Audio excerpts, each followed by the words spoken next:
You know how there are some plots that make you go, no, stop, this is way too out there and would never happen in real life? Well, I just want to know whose great idea it was to put a bunch of literal psychopaths in charge of an entire country. Oh wait.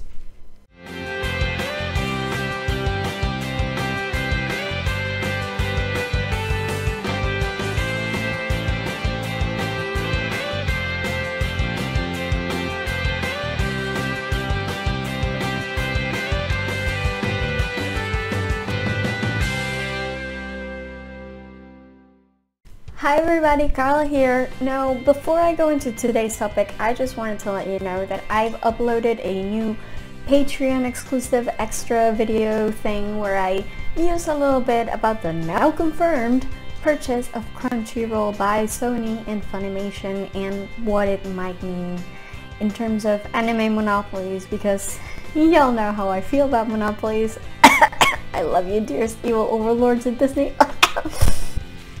So if you're interested in watching that video, you can subscribe to the Senpai tier on my Patreon and you'll have immediate access to it. Or if you're not into the whole subscription thing, that's okay. I'm not either, I get you. You can buy me a coffee via my new coffee page.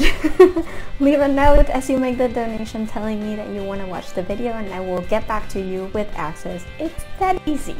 But what I really want to talk about today is psychopaths. Because I just finished watching the entirety of the show, all 3 seasons, the movie, all 3 episodes of Sinners of the System, the other movie. I still have to watch New Edit, but I'll probably have to do that on my own because my brother isn't going to want to watch stuff that is like mostly the same with me all over again, I'm sure. But the thing is, I just really loved it. And I need to talk about it. So let's do that. And just as a warning, be prepared for some spoilers because I'll be talking broadly about all 3 seasons of the show. So there's no holding back here. Be warned. Danger, Will Robinson! Danger! No, Will Robinson! Danger! And like, I was kind of expecting to love this show because it has such a Cowboy Bebop meets Evangelion sort of vibe to it. But when I say really, I mean I really loved it. Like, it's catapulted all the way to my top 10, which you know I have because I've already done a torturous video about it, so go watch it. It's just excellent. It's just an excellent series all around. I haven't found one in my recent anime watching that I've loved that much. I'm legitimately obsessed with this show. It is just so good. As usual, the way to my heart is through the characters. I am a character writer and reader through and through, and it's the same with movies and TV. If you have an interesting premise and give me a well-developed plot, I'm probably going to like your show. But if you get me to like your characters, to feel an attachment to them, if not directly identify with them, I am going to love your show forever. And that is how I feel about Psychopaths. The premise is excellent and it's developed fairly well throughout the seasons, more on that later, but it's the characters that got me hooked. I love so many of them, which honestly is odd given that this is like a futuristic cyberpunk noir style series. I do like stories that are more on the grimdark side of things. Like, I don't hate them, but a lot of the time it's harder to love the characters because everybody's usually so serious all the time. Like, I love some silliness here and there, you know? So I'll absolutely adore 1 or 2 characters and then not really care about the rest. But Psychopaths is different in that respect. I love nearly everybody on the show, at least enough to care what happens to them. If I had to pick a favorite, it would probably be Ginosa. Arguably because he kind of reminds me of Ishida from Bleach. But also because he goes through a very clear arc, especially through the first season, and he grows as a character visibly, tangibly. And also, not gonna lie, I love his ponytail. It's so cute! So, unlike others who start off fairly unlikable and remain that way for most of the series, you can see him become a better person as the series goes along, and I love that. Also, I love his relationship with his father. Seriously, that one conversation where Masaoka first kind of hints at it was the first time I screamed, "Holy shit!" at my TV. Like, so loudly that my brother turned to me wide-eyed, like, what's going on? And I was just like, he's his father! And my brother was like, what? And it was this whole thing, okay? This is normal. It's just what we do. But I don't just love Ginoza. I love a whole host of characters that I normally wouldn't even care for, even the ones that don't get all that much development, and I don't know why. There's just something about this show, man. Like, how could I not love Kogami and all his, in all his spiegly glory? Or Akane, whom I thought was going to be just this meek little girl that I was totally going to hate, and turned out she's this boss bitch that is here to slay everything. And don't even get me started on Kagari, who is very much not dead. I'm in denial. I'm telling you, no fucking crime. He'll pop back one of these days. I am telling you, I am manifesting it into existence. Oh my god. Like, Shion, OMG, I love her. And even Kunitsuka has her moments. Like, even though my brother keeps telling me that she's barely even a character, but then in season 3 she goes and becomes a fucking ninja, and I'm like gone. I'm gone. And poor Sho is like barely even there, but he reminds me so much of L from Death Note that how could I ever not adore him? It's like impossible. And then even when they changed the entire damn roster, there's Ayata being the absolute cutest, and Kei, Mikhail, and their friendship is so pure, and then he's being a fucking badass. And also, can we talk about his hairdo? Because I really, I basically spent every episode of season 3 just staring at his fucking head because I love his fucking hair. For some reason I don't even understand. Like, it's just so cool. I don't know. And even like Irie and Kisagi, who don't even do much of anything, but they freaking smile every time they're on screen. I don't understand. Fuck, even the bad guys are fucking flawless. I mean, how often does a villain like Makashima come along? Like, that is icon level villainy right there. Icon level. And none for Shimatsu Kimika. Bye! Oh, I can't believe she's still alive, for fuck's sake. But don't let me go on about characters because I'll be here for over an hour. Actually, I was thinking I could do maybe like an extra video where I do one of those like tier lists where I rank the psychopath characters. Would you guys be interested in that? Like, maybe I could even do it live and like chat with you guys while I do it, if I can figure out how to do the live thing, because as we know, I am a senior citizen when it comes to the internet, apparently. And if I can figure out when to do it so that anyone who might want to watch it is awake, because I live on the opposite side of the world to most of you probably, and it gets tricky with the time zones. It would probably be like a Patreon/Ko-fi exclusive. So, let me know in a comment if you'd be interested in that, and I'll figure it out. Just whatever. But here's the thing about Psychopaths. It's more than just the characters. Like, the characters are amazing, and I love them, and they're my babies. But if the premise of the show hadn't grabbed me, I would never even have given it a try. And this is a super interesting premise. I hear it's very similar to Minority Report, except I've never actually watched that movie because ew, Tom Cruise.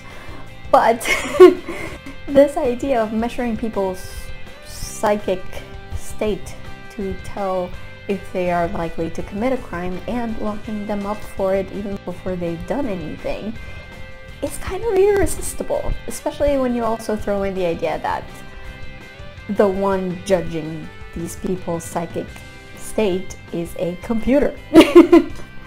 And that is something that we can all relate to somewhat, isn't it? Like, we want to be safe.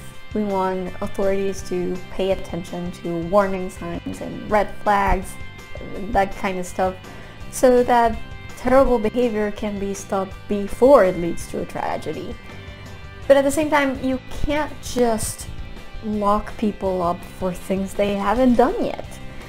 So it's a dilemma we've all thought about, so it gives the entirety of season 1 that uncanny feeling of familiarity in the background of a world that is clearly so futuristic that it looks really far away, and yet it's a big part, that familiarity that I mentioned, it's a big part of the reason why even just the first season of this show is such a huge success, such a great feat of world building.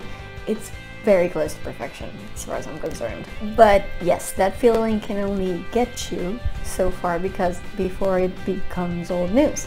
So I would definitely agree with most people that season 1 was the best by far. That said, I still like the other 2 seasons. I've gone back and checked out some reviews, and I know that fandom pretty much universally hates season 2. I don't. It was definitely the least impactful of the 3 seasons, and I think it got a little overcomplicated there at points. But I still appreciate it for what it did to the overarching storyline. And while the reception for season 3 seems like it was mixed, I actually quite liked it, mainly because I really enjoy the new characters, which is rare, let me tell you, because they literally like changed the entire roster overall and still made me fall in love with the new people. But I also loved it because it took the overarching storyline to places where I wasn't really expecting it to go. And it was actually a pleasant surprise. And indeed, in case you haven't noticed, that is the third point I wanted to hit, the overall arc of the series. I'm just gonna do it every time I say overall arc because I don't know, I like that. It's an arc. Get it? Get it? Arc? Because the show's premise might draw you in and the characters might hook you, but as a writer, for me, it is the overarching storyline that's really impressive. So you set up your world and its main rules straight away in the first season, and then you expand on it. And if you can expand and direct it to a specific point where you want to take it, that is mind-blowingly good world building. It's not just average, it's great. And the more I think about it, the more I feel like Psycho-Pass is doing exactly that. Yes, even through seasons 2 and 3. And if it continues doing that into future seasons, then it has the potential to deliver an incredible ending. Because see, while I recognize that if you look into the detail of the episode to episode issues, I recognize that some aspects of it might not work or might be contradictory. I've heard people complain about things in season 2 and 3, decisions Sybil makes or the characters make that make no sense given what we knew of them before, and sure, that happens. The critics are not wrong, but at the same time, if you zoom out and look at things from above, like the trajectory of it all works, and it works really well. Because season 1 establishes the Sybil system and its rules, and as much as the Sybil system actually seems to us like this all-controlling evil presence in the back of everything that happens on the show, Sybil is not actually evil. It is fully amoral, and its only goal is to keep society safe. If it has to do terrible things to achieve that goal, it will do terrible things. But if the things it has to do to achieve its goals are reasonable things that everybody would agree with, it can do that too. Even if it seems that way sometimes, Sybil is not in it for itself, I don't think. We like to assign it a morality code because we can't wrap our heads around something that's like a hive mind, and also because Sybil can't present itself in the person that is the bureau chief But Sybil is not a person, it is a computer, an AI. And even true human-like AI has to follow a defined set of rules. Perhaps even more so than humans do. So apart from all the individual events that take place in season 1, there are two main key plot points that have to be established that season. One, that Sybil is a hive mind made up of a collection of the consciousnesses of criminally asymptomatic individuals. And two, what a criminally asymptomatic individual is. And season 1 does that masterfully, but then the next two seasons become explorations of Sybil's inherent limitations precisely because of the way the system has been established. You know, some of the cornerstones of true AI are self-learning and self-regulating based on that learning. And this means that Sybil can't just stay the same forever. So, for example, Sybil's purpose is to judge all individuals, right? Everybody. But who judges Sybil? The only possible answer to that is Sybil itself. Except, Sybil is not an individual. It is a hive mind. And this is the limitation that season 2 sets out to shine a light on. Whether you think it works or not, that's for each viewer to decide, but I happen to think it works well. Even if the season takes a really convoluted road to get there, with a villain that admittedly is nowhere near as charismatic as Makishima was.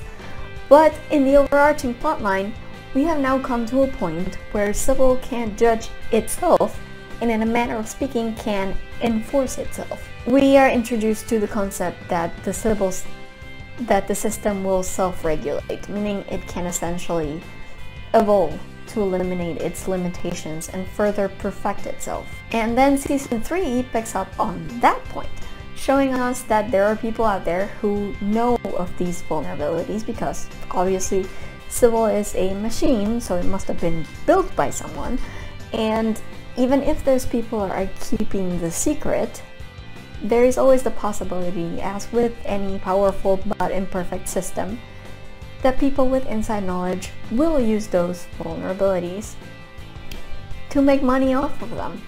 Particularly because Sybil itself can get to those loopholes and close them to protect itself. So, you know, if you live on planet Earth, I'm sure this is kind of a duh kind of thing for you. It happens everywhere. Moreover, season 3 also advances the overarching plot regarding the second key plot point established in season 1. Because, see, criminally asymptomatic is kind of a mouthful to say. So, since all the way back in season 1, I've been calling criminally asymptomatic characters psychos. Because that's basically what most of them are, isn't it? Like, psychopaths are people who don't feel emotions in the same way that regular people do. Therefore, they can commit unspeakable crimes without affecting their emotional state in a way that the cymatic scan can quantify. That's what Makishima was. That's what the few brains within the Sybil whose stories we are told are. So it feels safe to assume that all criminally asymptomatic people are evil psychopaths. Except they're not. Surprise! So, you know, because Arata is criminally asymptomatic and he's clearly not a psycho, I mean, he's obviously not evil, and it does seem like he feels emotions and isn't just pretending.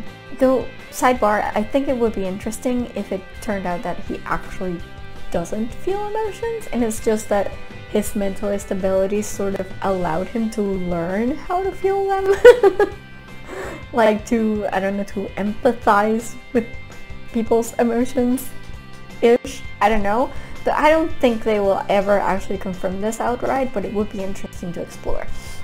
But regardless, sidebar over. That means that Sybil turns out to be not the mysterious cabal of evil psychopaths that we thought it was, but rather a mixture with both good and bad individuals whose psychopathism just can't be measured for some reason or another. Which, in retrospect, makes season 2 make even more sense than it did the first time around. Funny how that works. Plus, Sybil is aware that there are people out there who are trying to abuse its vulnerabilities for profit, even if it has no reason to close the loophole on its own until something prompts it to, like in season 2. And this is also touched upon in the side stories, like in the movie and in Sinners of the System, where there are points where Sybil does know that there are some people doing some bad things and just lets it happen, because in the overall scheme of things, of keeping society safe, those things aren't really that bad, aren't really much of a threat to society as a whole, I guess. So what I'm getting from the series as a whole through the 3 seasons and the side stories is an exploration of the civil system and its mandate to keep the peace, however totalitarian it might be, as well as the pitfalls and limitations of such a system, and how the system fixes each one to become more and more controlling over the people. Nice, isn't it? And of course there's the pushback of the idea that all of this is happening because humans themselves ceded control over their actions and decisions to a computer in exchange for safety. And they could, in theory, take it back from the system, as season 3 even reminds us of the idea that human beings still have free will and will seek to exercise it in whatever way they can, for good or evil. Now, I expect that if we get more seasons, I heard that there's a plan for up to season 5, I'm not sure, correct me if I'm wrong, but I expect that if we get more seasons that we'll eventually come to a point where the civil system effectively eliminates itself, or, you know, basically that it will decide that society is safer without it, in a way. I know Akane told Sybil that it would be some other person who would come shut it down, but honestly, I think it's gonna come from Sybil itself. It might be that someone in particular sort of tricks Sybil into deleting itself, but I think eventually it will be Sybil deleting itself, not just somebody like up and destroying it or something. I don't think that's gonna work. There's always a backup. I'm just saying. I don't know how they'll do that. I don't know how they'll manage to make Sybil destroy itself, but that would be my ideal ending, you know, and even if that's not what actually happens, I feel like I trust them to get to an ending that is satisfying nonetheless, because the progression of the overarching storyline has been exquisite in my opinion, and even if in the nitty-gritty of each season sometimes things are too convoluted or sometimes things don't make sense, and I think the through line of it all works for me. It works incredibly well, and while that is still a thing, and while I'm still loving the characters, I'm predisposed to think that I'm going to enjoy whatever comes next, even if it's not quite as masterful as season 1 was. So yeah, I'm gonna leave this here before I go on about this for hours. Needless to say, I love this show. It has catapulted all the way to my all-time favorites, and I can't wait to see more of it. Now, tell me guys, do you agree with me on my feelings for the show, or does your disappointment with the later seasons sort of back taint your enjoyment of the series as a whole? Am I too obsessed with hype minds? Genuine question. Like, legit question. I feel like I may be. If you look at my top favorite animes of all time and my top favorite like anything of all time, hive minds are kind of up there. And I admit it. It's a thing that I do. Also, I didn't talk much about the movie or Sinners of the System, but did you like those? I quite enjoyed them, even though it did feel like they didn't necessarily advance the overarching plot all that much, in the sense that they seem to be more focused on the characters than on the civil system. But I really did like them because I love the characters, and you know, I especially like the second Sinners of the System episode, because that, you know, that's probably because I really like Masaoka and I'm a sucker for his relationship with Genosa. Like, that's me. So how about you? Let me know what you think, and don't forget to tell me if you'd be up for the whole Psycho-Pass character tier list extra video that I talked about earlier. It'll depend on you if I do it live or not, so be sure to let me know. In the meantime, if you like this video, please give me a thumbs up, and if you like to see more of this, please subscribe to my channel. I'm always happy to see people liking, sharing, commenting, and subscribing. It really does help me a lot, bump up my reach with the YouTube algorithm. You can find me on social media, on Twitter and Instagram at girlsareweird with underscores between the words, and on Tumblr at girlsareweird with hyphens between the words. You can find a Facebook page for this vlog at facebook.com/FreakingNarnia.